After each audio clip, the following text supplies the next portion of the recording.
할렐루야. 예, 오늘도 예배 가운데 오신 여러분들을 사랑하고 축복합니다. 우리 옆 사람과 함께 믿음으로 인사하겠습니다. 하나님께서 당신을 사랑하십니다 라고 인사하겠습니다.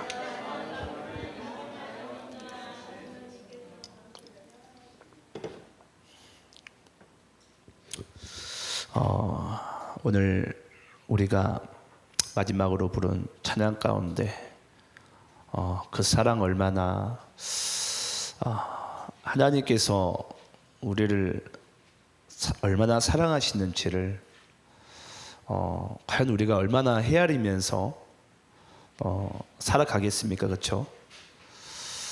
그 사랑 알 것만 같아도 때로는 그 사랑을 또 의심하고, 또 그 사랑을 누리는 것만 같아도 때로는 부족하다고 주님께 투정 부리는 우리의 연약한 모습들을 우리는 우리의 삶 가운데서 그런 것을 이제 겪게 됩니다. 오늘 저는 우리에게 허락하신 이 예배를 통해서 하나님의 그 깊으신 사랑과 넓어진 사랑을 우리가 체험할 수 있고, 또 우리 모두가 영적으로 충전받을 수 있는 그런 귀한 시간 되기를 소망합니다. 오늘 말씀의 주제는요, 신자를 넘어 제자로입니다. 조금 부담이 될 수 있는 그런 말씀의 주제인데요. 하지만 우리는 이 삶으로 반드시 나아가야 됩니다. 이거 선택이 아니고요, 반드시입니다. 반드시. 자, 오늘 우리 사도행전 14장 20절로 28절 본문 말씀을 함께 우리 한번 교독하시면서 읽도록 하겠습니다. 신약성경 사도행전 14장 20절로 28절입니다. 신자를 넘어 제자로. 제가 20절 읽고 교독하면서 있습니다. 제자들이 둘러섰을 때에 바울이 일어나 그 성에 들어갔다가 이튿날 바나바와 함께 더베로 가서 복음을 그 성에서 전하여 많은 사람을 제자로 삼고 루스드라와 이고니온과 안디옥으로 돌아가서 제자들의 마음을 굳게 하여 이 믿음에 머물러 있으라 권하고, 또 우리가 하나님의 나라에 들어가려면 많은 환난을 겪어야 할 것이라 하고, 각 교회에서 장로들을 택하여 금식 기도하며 그들이 믿는 주께 그들을 위탁하고 비시디아 가운데로 지나서 밤빌리아에 이르러 말씀을 버가에서 전하고 아뜰리아로 내려가서 거기서 배 타고 안디옥에 이르니 이곳은 두 사도가 이룬 그 일을 위하여 전에 하나님의 은혜에 부탁하던 곳이라. 그들이 이르러 교회를 모아 하나님이 함께 행하신 모든 일과 이방인들에게 믿음의 문을 여신 것을 보고하고. 28절 짧지만 함께 읽어봅시다. 자, 시작. 제자들과 함께 오래 있으니라. 아멘. 아멘. 자, 오늘 우리가 매번 또 하는 사도행전 강의 시간이지만 오늘 말씀이 우리에게 너무나도 중요한 말씀입니다. 매 순간 중요하다 그러죠. 하지만 우리가 말씀보다 더 중요한 게 어디가 있겠어요? 그렇죠? 우리가 지난 이제 주일 오전 예배 때 이제 루스드라 지역을 이제 통과하고, 이제 그 루스드라는 보니까 회당이 없었죠. 그곳에서도 이 바나바와 바울이 이제 복음을 전함 가운데 많은 사람들이 그 복음 전하고 나면서부터 안진뱅이를 일으키는 데 있어서, 이 두 사람이 보니까 그 전설 속에 나타난 제우스와 헤르메스다. 그래서 그들을 막 소를 끌고 오고 화환을 가지고 오고 재물을 가지고 와가지고 두 사람에게 예배를 하려고 하는 거예요. 거기서 얼마나 바나바와 바울이 놀랐는지, 나는 그런 사람이 아니라고, 나는 당신들과 똑같은 성정을 가진 사람이라고.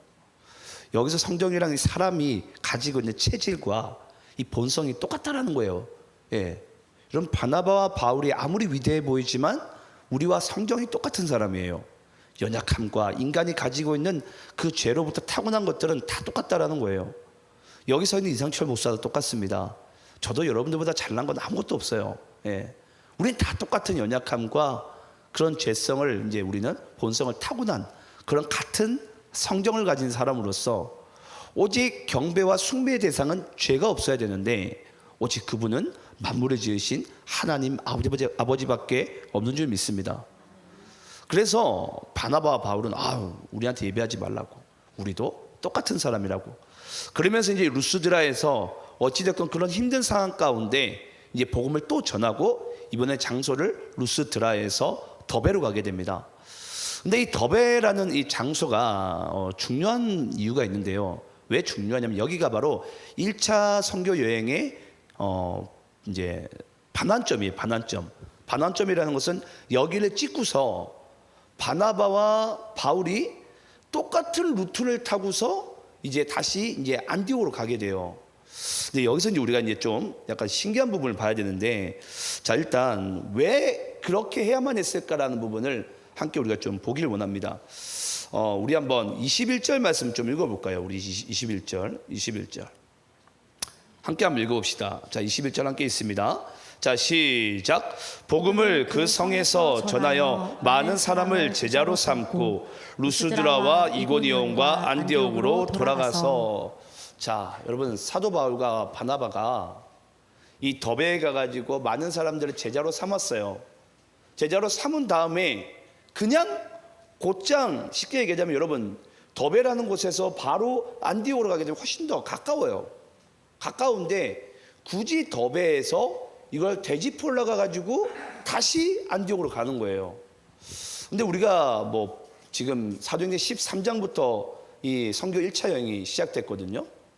근데 1차 여행이 시작됐는데 어떻게 보면 지금까지 오는 과정 가운데 있어서 우리가 보기에는 13장에서 14장까지 그냥 13장, 14장 두 장이 지나간 것 같잖아요.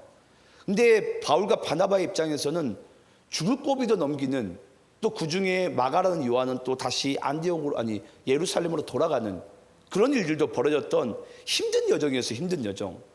그 힘든 여정 가운데 이 바나바와 바울이 그냥 곧장 안디옥으로 가도 될 텐데 굳이 그걸 되짚어 가요. 우리 잠시 한번 지도 좀 하나 볼까요? 자, 지도를 보게 되시면, 자, 오늘 바로 나오는 부분이 더베라는 곳이죠. 이 더베가 루스드라 바로 밑에 있는데 더베까지 와가지고 다시 반환점이죠. 루스드라로 이고니온으로 또 비시디아 안디옥으로 또 버가로 아탈리아로 가가지고 배 타고 다시 안디옥으로 가게 돼요. 그래서 구브로를 빼고는 다 똑같은 루트를 그대로 되짚고 이제 안디옥으로 다시 돌아가게 됩니다. 여기서 이제 우리가 한 가지 좀 알아야 돼요. 여러분, 우리가 잘 아시겠지만은 되게 힘든 일을 겪거나 정말 쳐다만 봐도 경멸스럽고 정말 쳐다도 보기 싫은 사람들이 있잖아요. 때로는 내가 너무 힘들고 정말 나에게 너무 상처를 주고 괴롭힌 사람들, 그런 사람들 보면 내가 괜히 마주치기도 싫잖아요. 근데 그런 상황 가운데 바나바와 바울은 똑같이 그 길을 또 되짚어 가요. 저라면은 그냥 수고했으니까 안디옥으로 바로 갈 것 같은데. 근데 여기서 우리가 한 가지 좀 약간 쉽게 지나치는 단어가 있습니다. 그게 뭐냐면 바로 제자로 삼고라는 부분이에요. 많은 사람을 제자로 삼고. 네. 저는 오늘날 우리 저는 도시 안의 교회뿐만이 아니라 우리 한국 교회를 또 넘어서 전 세계 교회를 바라봤을 때 과연 내가 예수 제자라고 믿고 살아가는 사람들이 이 몇이나 될까라는 것이 저에게는 한 가지 좀 질문이긴 합니다. 한번 여러분들 스스로가 한번 오늘 이 시간에 답을 해봤으면 좋겠어요. 여러분들이 예수님의 제자 맞습니까? 어떻게 생각하세요? 제자 맞으세요? 네. 제자는 뭐죠? 주님께서 가신 길, 주님께서 사신 길, 그 길을 우리가 그대로 따라가는 거거든요. 그게 제자예요, 제자. 그 제자에겐 반드시 뭐가 있습니까? 스승이 있죠, 스승이. 예.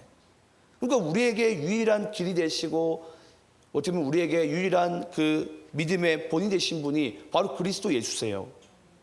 우린 그 길을 같이 함께 따라가겠노라고 결심을 한 자들이 바로 예수를 믿는다라고 표현도 하고 그 사람들을 우리 이제 제자라 이렇게 또 표현을 하기도 합니다. 제가 한번 오늘 말씀을 준비하면서 국어사전을 좀 찾아봤어요.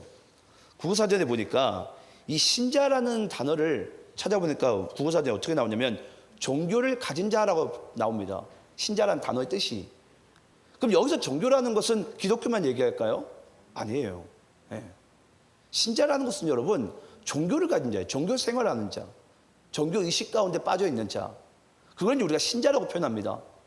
제가 한번 성도라는 단어도 한번 제가 국어사전에 찾아봤어요. 성도라는 단어를 제가 국어사전에 찾아보니까 기독교 신자를 높여 이르는 말이라고 이렇게 나오더라고요. 네. 그런데 여러분 신자도 종교를 가진 자이고 여기서 종교란 기독교만 얘기하는 게 아니에요. 타 종교 모든 것을 얘기합니다. 근데 성도라는 단어도 일단 국어사전적인 의미는 이게 원어 의미 또 다릅니다. 국어사전적 의미는 기독교 신자를 높여 부르는 말이래요. 네. 근데 우리 모두는 오늘 말씀에 나온 부분과 같이 이 신자를 넘어서 우리는 제자로서의 삶을 하나님께서 우리에게 감당하기 위해서 이 땅에 살게 하기 위해서 우리를 쉽게 얘기하자면 예수 믿게 하시고 제자와로서 양육을 시켜 나가신 거예요. 그 디사이플스 메이킹이죠. 우리 제자로서의 양육의 삶의 과정을 우리 친히 살아가야 돼요. 그래서 사도 바울은요, 바나바는 그냥 한번 지나갔던 길을 바로 이쪽이 더 빠르니까 내가 이쪽으로 안디옥으로 빨리 가야 되겠다가 아니라 다시 돌아가는 거예요. 그럼 다시 돌아가면서 뭘 얘기할까요? 너희들이 믿는 것을 넘어서 이제 예수님의 참 제자의 삶을 친히 살아가야 된다는 거예요. 우리가 잘 아시겠지만 많은 선교사님들이 이제 해외 선교지에 가가지고 다 제자와 사역을 해요. 제자와 사역을. 그래서 현지 예를 들어서 내가 뭐 아프리카 케냐를 가게 되면 그 케냐 현지인들을 복음을 전하고 그들 현지 사역자로 세우는 거예요. 왜냐? 그 선교사님이 영원히 그 땅에 있을 수가 없어요. 만약에 주님이 또 다른 곳으로 부르시면 또 옮겨야 됩니다. 그러면 그 현지 또 이제 세워진 사람들이 계속해서 또 복음을 또 전하는 거예요. 그게 오늘날 대한민국 교회가 세워진 근본적인 이유이기도 하고 앞으로 교회는 계속해서 이 과정을 이제 거듭해서 이제 이어져 나가야 됩니다. 근데 오늘날 특히 이제 우리 이제 젊은 세대들 어쩌면 약간 30대 좀 약간 이하인 세대들을 우리가 가만히 좀 들여다보면요. 내가 신자인지 예수님의 제자로서의 부르심을 받았는지를 아직까지도 헷갈려하는 사람들이 많아요. 네. 저는 그 부분이 우리가 보기에는 그냥 간단하게 뭐 그럴 수도 있지. 누군 제자를 그냥 따르고 누군 그냥 뭐 교회에서 그냥 은혜 받고 그냥 우리가 뭐 예배만 드리고 오면 되지. 이렇게 생각할 수 있어요. 하지만 꼭 잊지 않으셨으면 좋겠습니다. 예수님께서 이 땅 가운데 하신 가장 첫 번째 사역이 뭐죠? 12 제자를 부르셨어요. 12 제자를. 그거 친히 보이셨습니다. 그래서 신약에 나오는 12 제자가 결국 뭘 의미하는 거죠? 앞으로 이제 파생될 교회로서의 참 모습이었죠. 그 12명의 제자가. 예. 그러니까 앞으로 모든 교회들은 이런 예수님께서 제자화를 삼듯 그런 일들도 우리에게도 주님께서는 감당하시기를 주께서는 간절히 원하신 줄 믿습니다. 우리 한번 마태복음 28장 18절로 20절까지의 말씀을 함께 한번 읽어보도록 하겠습니다. 예수님께서 승천하시기 전에 마지막으로 하신 말씀인데요. 우리 한번 28장 18절로 20절 교독하면서 있습니다. 예수께서 나와 말씀하여 이르시되 하늘과 땅의 모든 권세를 내게 주셨으니 그러므로 너희는 가서 모든 족속을 제자로 삼아 아버지와 아들과 성령의 이름으로 세례를 베풀고 20절 함께 있습니다. 시작. 내가 너희에게 분부한 모든 것을 가르쳐 지키게 하라. 볼지어다 내가 세상 끝날까지 너희와 항상 함께 있으리라 하시니라. 아멘. 주님께서 승천하시기 전에 부활하셔서 승천하시기 전에 우리에게 남겨둔 우리에게 하신 말씀이에요. 우리도 만약에 그때 당시에 태어났다면 우리에게도 하신 말씀이고 지금 우리가 또 들어야 될 말씀입니다. 여기 보니까 19절에 그러므로 너희는 가서 모든 민족으로 제자를 삼아. 그냥 단지 그냥 복음을 전하고 그냥 돌아서라가 아니에요.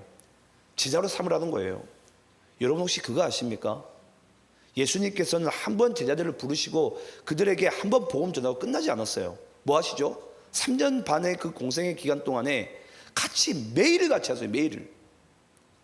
그냥 일거수일투족을 다 보게 하시는 거예요. 근데 우리가 잘 아시겠지만 제자들이 참 제자의 모습이 있었나요? 예수님이 보기에는 참 맹꽁이 같았어요, 제자들이. 아니, 하나를 얘기하면 좀 둘도 알아먹어야 되는데 하나를 얘기하면 반을 깎아먹는 것 같아요. 예. 어떻게 예수님의 입장에서 이 12제자라고 불렀는데 아시겠지만은 그들이 가진 지식이 있었나요? 다 출신의 배경을 보면 다 못났어요. 예. 그런 상황 가운데 예수님 12제자를 부릅니다. 되게 때로는 답답하고 때로는 되게 맹꽁이 같지만은 그들 한 사람 한 사람은 주님께서는 제자로 이 메이킹을 할 때까지는 계속해서 가까이 하시는 거예요. 그러면서 예수님께서 그 진리로서 그 신뢰관계를 만들어가면서 계속해서 진리를 전하니까 그 제자들이 점점 변화되는 모습들을 보시게 되고, 훗날 주님께서 부활 승천하셔서 보혜사 성령이 그들에게 충만하게 들어가게 될 때 그들이 주님보다도 더 큰 놀라운 일들을 이 땅에서 능히 감당하게 된 줄 믿습니다. 저는 그런 사명을 띈 자들이요, 바로 우리들이에요. 우리들. 네. 근데 오늘날 교회를 보면요, 이런 마태복음 28장에 등장하는 이 말씀을 가진 자가 그렇게 많지는 않은 것 같아요. 뭐 아예 없지는 않겠죠, 당연히. 이 삶을 쫓는 자들이 분명히 있을 것입니다. 나는 예수님의 제자의 삶을 살기 원한다고. 그게 나의 삶의 목적이자 전부라고. 네. 그렇게 쫓는 자들이 있어요. 분명히 있습니다. 근데 오늘날 교회에 이런 분들이 이제 너무 적은 거죠. 그러니까 교회가 너무나도 힘이 없는 그런 모습 가운데 지금도 살아가고 있습니다. 여러분 혹시 아시는지 모르겠어요. 우리나라 교회가 언제 가장 부흥성장한 줄 아십니까? 언제 가장 부흥성장했죠? 네, 다들 1907년이라는 숫자만 알고 계세요. 근데 우리나라가 그 평양 장대영 교회, 또 우리 이제 감리교는 좀 다릅니다. 그냥 그거 가지고 제가 논쟁하기 싫어가지고 제가 뭐 이야기하고 싶지는 않은데, 일단은 뭐 그냥 그 1900 초반에 이제 대부흥이 일어났어요. 근데 그 대부흥이 일어난 데 있어서 가장 원동력이 됐던 것은요, 아실지 모르겠지만 청일전쟁과 러일전쟁 때문입니다. 우리나라가 1890년대, 80년대 그 청일전쟁과 러일전쟁 때 우리나라가 어떤 역할을 감당했는 줄 아십니까? 일본에게? 예, 이 전쟁 물자 통로 역할을 감당했어요.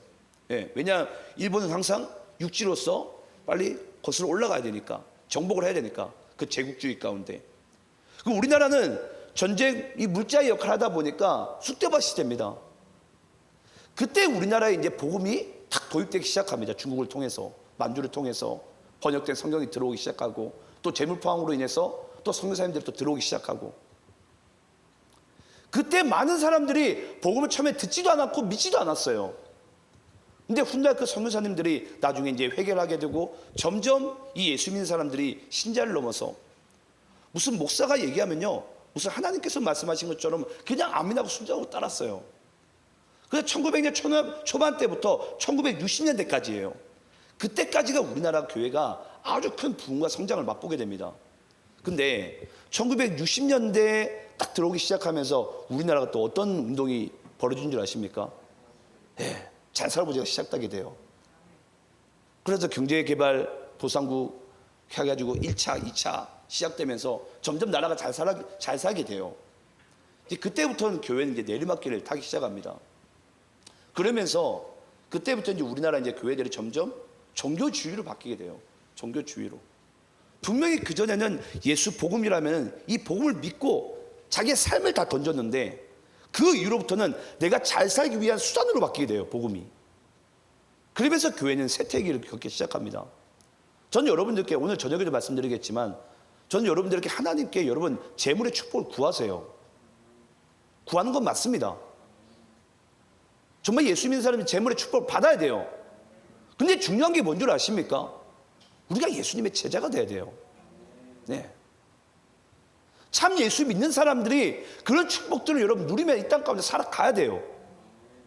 근데 내가 예수 믿지도 않고 내가 사회적으로도 그런 내가 축복을 받지 못하다 보니까 세상 사람들이 보기에는 우리가 너무 지질해 보이는 거예요. 아, 그럴 바에 도대체 예수를 왜 믿냐? 네. 근데 저는 그렇거든요. 하나님께서는 오늘도 이 세상의 경영권을 예수 믿는 사람 통해서 주님께서 허락하셨어요. 예. 저 미국에 있는 대통령이, 저기 중국에 있는 주석이 여러분 이 세상을 경영하는 게 아닙니다. 경영의 주권자는 하나님이에요. 그럼 하나님 누구 통해서 역사하시겠습니까? 오히려 예수 믿는 우리를 통해서 역사하시는 거예요. 그 예수님의 그 도를 따르기 원하는 자, 그 길을 함께 가길 원하는 자. 저는 그래서 나중에 훗날 우리 교회에서 나중에 이 젊은 세대가요, 진짜 예수 믿음으로 인해서 하나님께 놀랍게 쓰임받는 저 인생의 모습들을 저는 좀 좀 봤으면 좋겠어요. 아, 예수 믿어도 성공하더라. 예. 예수 믿는다고 세상에서 짓밟히고, 예, 찌질한 그런 모습이 아니라 정말 진짜 진정한 성공의 삶을 살아가더라. 네. 저는 그걸 맛보길 원하거든요. 그래서 젊은 세대가 복음으로써 그 영안이 완전히 이제 밝히 보여져야 됩니다. 하나님의 세계가. 그래서 예수 믿는 사람 여러분, 이 세계관이 바뀌는 거예요. 월드뷰가 하나님 눈동자로 바뀌게 되죠. 아, 하나님께서 나를 이 땅 가운데, 이 세상 가운데 왜 부르셨는지, 왜 나를 지금 이 시기 가운데 살게 하시는지를 알게 됨으로 말미암아 주님께서 가신 그 길 가운데 정말 주님의 놀라운 그 축복과 권세를 허락받아 전 쓰임받는 귀한 삶을 여러분들이 살아가시기를 간절히 축원합니다. 자, 그러면서 우리 22절 말씀 읽어보겠습니다. 자, 22절 자, 함께 있습니다. 시작. 제자들의 마음을 굳게 하여 이 믿음에 머물러 있으라 권하고, 또 우리가 하나님의 나라에 들어가려면 많은 환난을 겪어야 할 것이라고 하고. 자, 지금부터는 여러분들에게 조금 이제 심각한 이야기를 하게 될 거예요. 이 22절 말씀에 보니까 바울과 바나바가 왜 똑같은 길을 되짚어 갔는지에 대한 근본적인 이유가 22절의 말씀, 그 이유입니다. 제자들의 마음을 굳게 하여 이 믿음에 머물러 있으라. 여러분, 우리가 복음을 전하고 그냥 떠나게 되면요, 이 사람들이 또 다른 이제 이교도 신앙자들이나 그때 당시에는 이 거류인들이 되게 많았습니다. 방랑자들. 그러면서 막 자기네들이 가진 이론과 자기네들이 아는 그 그노시스의 이론들을 막 설명해 내는 거예요. 뭔가 세상을 이치를 다 아는 것 마냥. 그때 이 복음과 자꾸 이제 견주면서 복음을 버리려고 하는 거예요. 오늘날도 그렇지 않습니까? 여러분들이 가지고 있는 이 세상의 그 어떠한 것보다 우리가 가진 이 복음이 더 귀하거든요. 하나님의 지혜가 더 귀해요, 우리에겐. 이거보다 더 소중한 게 없어요, 우리에게. 근데 이것과 우리는 맞바꾸고 이것을 우리 잠시 뒤로 하고 더 중요시하게 생각하는 것들이 우리의 마음 가운데 여러분 너무나도 많습니다. 그래서 지금 바나바 바울이 다시 되짚어 올라가면서 그들에게 얘기하는 거예요. 그들의 이 믿음을 굳게 부여잡게 하는 거예요. 머물러 있으라고. 제발 교회를 떠나지 말라고. 왜 이 교회가 아닌 다른 곳에 가서 마음을 빼앗기고 너희들의 중심을 빼앗겨서 나중에 10년, 20년, 40년 지나가지고 내가 도대체 왜 이렇게 살았을까? 껄껄껄하면서 죽어가는 그런 헛된 인생 살지 말고 정말 하나님께서 원하시는 삶을 너희들이 이 교회에서 머물고 주의 계시와 말씀을 함께 받으며 권세와 능력을 부여받고 이 세상 가운데 주님께서 가신 그 길을 함께 걸어가라는 거예요. 근데 오늘날 그런 삶을 살아가는 참 하나님의 그 예수님의 제자가 없다라는 것입니다. 저는 이 답답함을 우리 모두가 알았으면 좋겠어요. 예. 얼마나 큰 간절함으로 다시 그 힘든 온갖 고난과 수난을 다 겪었던 그 길을 왜 다시 가겠냐고요. 아마 쳐다도 보기 싫었을 거예요. 인간적인 마음에는. 내가 루스드라고 내가 다시 가야 되나? 또 그 사람들 나 또 우상숭배 받으라고. 내가 또 다시 또 비스티 안쪽으로 또 올라가야 되나? 이고니온으로 또 올라가야 되는 건가? 내가 다시 버가라는 이 산행길을 내가 또 걸어 내려와야 되는 건가? 온갖 그런 고민 가운데도 그 두 사람이 끝까지 그 길을 걸어갔던 것은 그들에게 다시 이 믿음을 굳게 잡기 원하는 거예요. 주님을 떠나지 말라고. 저는 모르겠어요. 여기도 우리가 이제 청소년들이 몇 명 앉아 있는데 이 청소년들이 앞으로 이제 우리가 믿는 이 믿음의 삶보다 훨씬 더 이제 힘든 믿음의 삶이 전 30년 뒤에 더 크게 벌어질 거라고 예상을 해요. 과연 이 청소년들이 그때도 이 예수 믿는 이 믿음을 과연 부여잡을 수 있을까? 예. 그걸 우리는 나야 천국 갈 건데 그렇게 생각할 수도 있어요. 하지만 여러분, 현재 한번 교회의 모습을 보세요. 청소년들 중에 자기 인생의 목적을, 자기의 삶의 이유를 주님께 두는 자가 그렇게 없습니다. 오늘날 이런 다음 세대를 예배를 드리는 교회도 별로 없어요. 예. 80% 75% 교회가 지금 교회 학교가 없어진 상황 가운데 지금 교회는 운영되고 있어요. 쉽게 얘기하면 관심이 없다라는 거예요. 다음 세대에 투자를 안 하겠다라는 거예요. 교회가. 그런 상황 가운데 지금 현재 이 한국교회는 운영되고 있어요. 그런 상황에서 우리가 얼마나 앞으로의 이 교회의 미래의 모습을 안 봐도 여러분 그려지지 않습니까? 또 그들이 또 교회에 앉아 있는다고 참 예수님의 제자의 삶을 추구하고 살아가려고 하지도 않아요. 그렇다면 그 모습은 우리가 안 봐도 더 어두울 수밖에 없는 그런 상태 가운데 갈 수밖에 없습니다. 저는 그런 것 같아요. 물론 현재 기성교인들, 청년들 이상 되는 그런 분들의 신앙도 너무 중요하겠지만요. 우리가 먼저 믿는 자로서 다음 세대를 위한 이 뭐라고 할까요? 예수님의 그 제자로서 양육해가는 내가 그들에게 정말 복음의 교과서가 되길 원하는 그런 본이 되길 원하는 그런 삶을 살아가길 원하는 저는 그런 정말 많은 우리 예수 제자들이 다음 세대에게 저는 본이 되어주고 또 그들을 친히 복음으로서 양육해 나가는 그런 모습들이 저는 우리 안에 일어나기를 저는 간절히 소망합니다. 저는 그것이야말로 주님께서 간절히 원하시는 뜻이라고 믿어요. 우리 한번 디모데후서 2장 1절에서 3절까지 말씀을 함께 한번 읽도록 하겠습니다. 디모데후서는 사도 바울이 아시겠지만 이제 순교하기 직전에 이제 썼던 거의 유언과 같은 말씀이죠. 자, 디모데후서 우리 2장 1절부터 3절까지 교독하면서 있습니다. 내 아들아, 그러므로 너는 그리스도 예수 안에 있는 은혜 가운데서 강하고 또 내가 많은 증인 앞에서 내게 들은 바를 충성된 사람들에게 부탁하라. 그들이 또 다른 사람들을 가르칠 수 있으리라. 3절 함께 있습니다. 시작. 너는 그리스도 예수의 좋은 병사로 나와 함께 고난을 받으라. 여기 보니까 그리스도 예수의 좋은 병사는 보니까 함께 고난을 받는 자. 참 아이러니한 표현이죠. 예. 그리스도의 좋은 병사라는 그 앞 글자는 너무 마음에 드는데 함께 고난을 받아야 되나라는 이 글자는 우리에게 너무 부담감으로 오는 말씀이에요. 예. 오늘 이 디모데후서 말씀을 제가 참고 말씀으로 채택하는 데 있어서 약간의 부담감이 있었어요. 그게 뭐냐면 아니 목사님 지금 우리가 일상에 살아가는 이 삶이 얼마나 치열한 전쟁터인 줄 아세요? 그건 아시고 우리에게 교회 와가지고 교회에서도 꼭 고난을 얘기해야 됩니까? 아니 좀 축복도 좀 얘기해 주시고 좀 쉬어가면서 이런 것도 말씀해 주시면 너무 좋을 텐데 꼭 교회에서까지 꼭 고난 받으라고 꼭 얘기를 하셔야 됩니까? 목사님 밖에 가가지고 한번 10,000원짜리 하나라도 일하면서 한번 벌어보셨어요? 라고 충분히 생각할 수 있는 그런 메시지예요. 그런 메시지. 근데 여러분 뭐 제가 말씀을 제가 거역할 수 없는 부분이고 말씀에 나온 부분이 그거예요.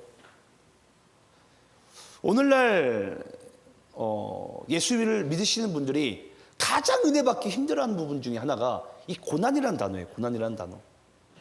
상당히 듣기 자체를 거부스러워합니다. 아니 기론 들어도 이 말씀 믿질 않아요. 예. 오늘 여기 있는 분들 중에서도 한번 생각해 봤으면 좋겠어요. 여러분 고난을 축복으로 믿습니까?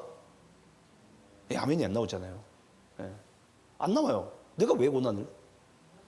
내가 살아가는 삶의 현장도 지금 치열한데 내가 복음으로 고난을 받으라고? 내가 왜? 예. 그게 우리가 주님께 속으로 막 항변을 하고 싶잖아요. 아 주님, 오늘 설교 빨리 좀 지나가자 그냥. 예. 지나가자. 어차피 은혜도 안 될 거 뭐 지나가지 뭐. 예.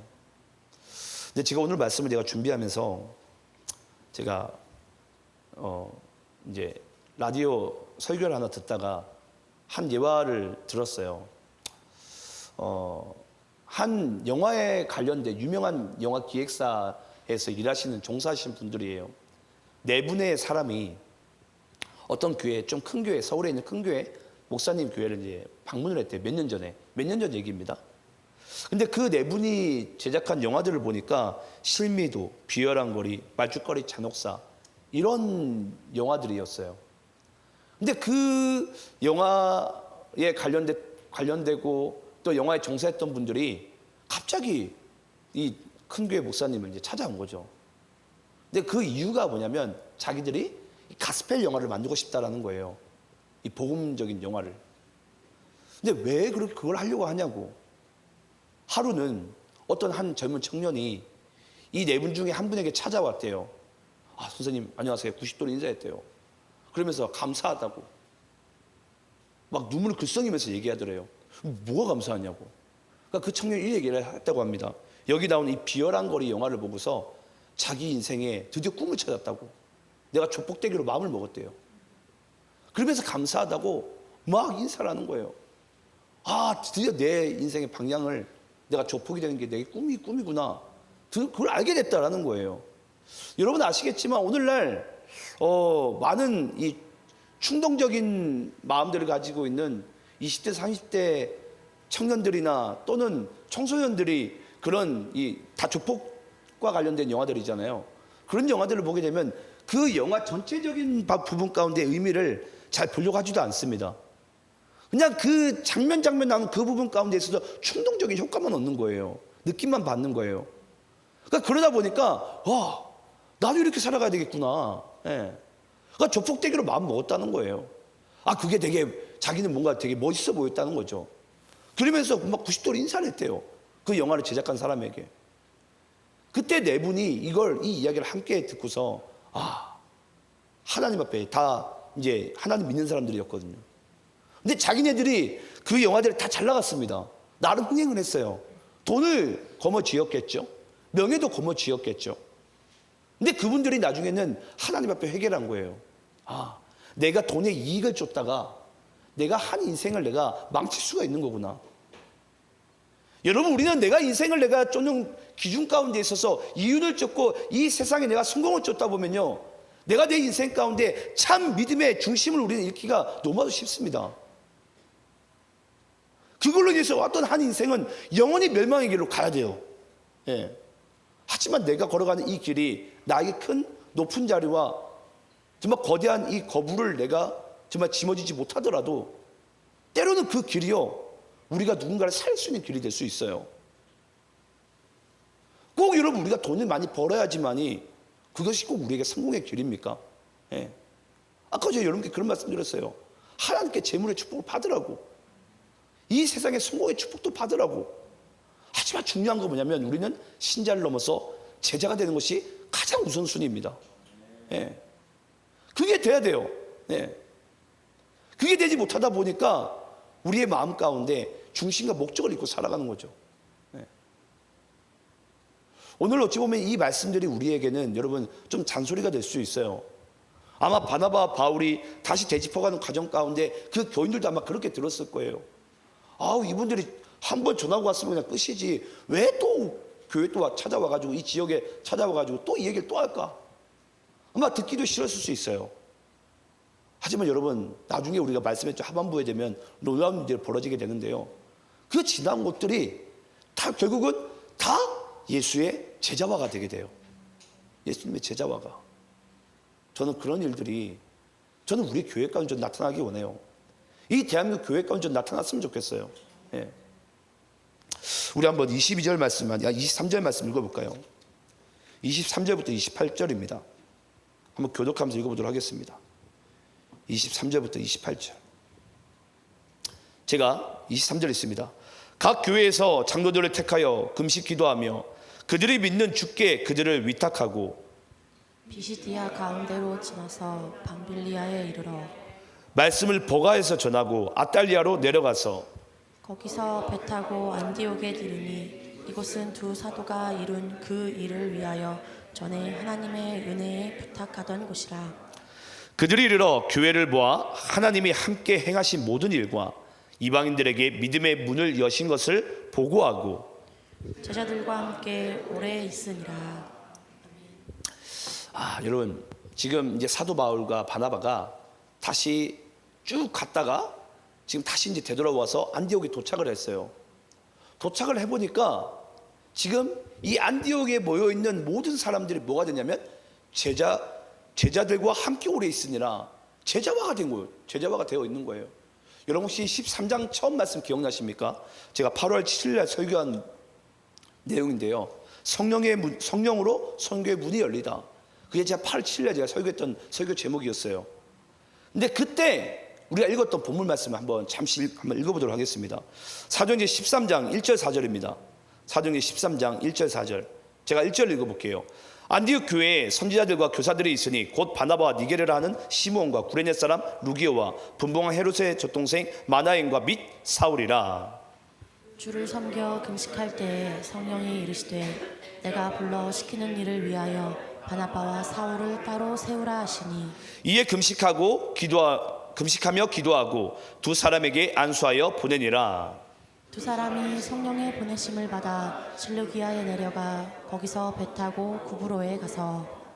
자, 여러분 제가 이 말씀 왜 읽었냐면 사도행전 13장에서 이 안디옥 교회에서 드디어 이제 바울과 바나바를 또 마가라는 요한을 선교사로 파송하기로 이제 마음을 먹었습니다. 많은 사람들이 그랬어요. 두 가지의 걱정이 있었어요. 첫 번째, 왜 담임 목사님 격인 이 안디옥 교회 담임 목사인 바나바를 왜 선교지에 파송을 해야 됩니까? 그럼 우리는 어쩌라고요 도대체? 예.